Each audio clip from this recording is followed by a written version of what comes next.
Donc on arrive cette année avec 4 mélanges. Le premier est un mélange réellement technique, hein. Donc on est sur un mélange 5 espèces appartenant à 4 familles de plantes. Donc une facélie pour les hydrophilacées, une alpiste des Canaries pour les graminées, 2 crucifères avec la caméline et le radis chinois et une légumineuse avec le fenugrec. Donc ça nous permet vraiment de jouer sur l'ensemble des objectifs recherchés en interculture, à savoir la structure du sol, l'azote, la biomasse et également tout ce qui est macroporosité du sol et vie microbienne.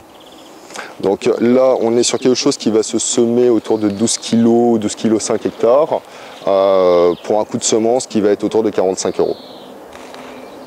Donc là, on est réellement sur un couvert technique et je vous dirais pour une interculture plutôt longue. D'accord.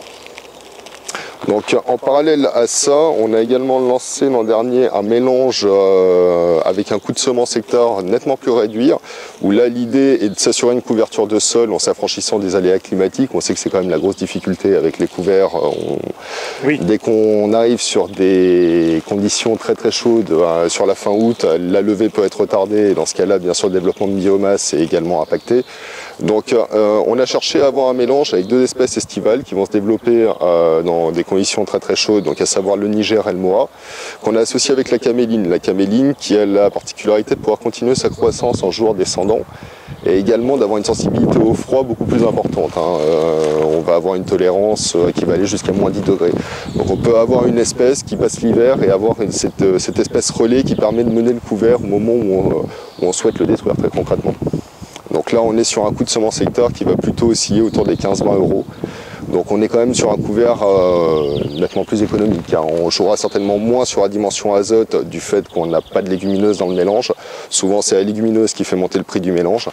Là en l'occurrence on arrive à avoir quelque chose quand même de concurrentiel, permettant une couverture et en ayant un prix réduit. D'accord. On parle des Certifix. Les Certifix, oui, tout à fait. Alors, Certifix, là, on est sur un mélange avoine nue de printemps, pois fourragers d'hiver. Donc, 2 espèces certifiées. L'intérêt d'avoir des espèces certifiées, il est double. On a le côté germination, on s'assure une germination d'au moins 85%.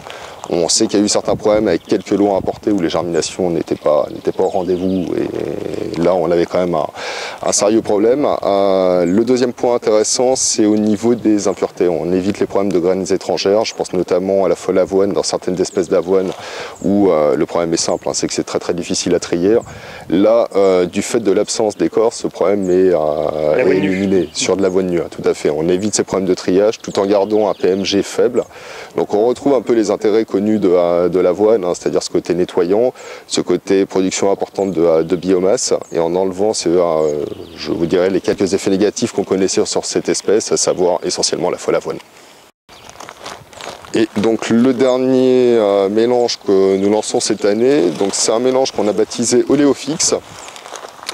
Donc qui est en fait un pack de légumineuses. Là on est sur une double utilisation, donc c'est une association entre la gesse américaine Enfix et le fenugrec Fenufix.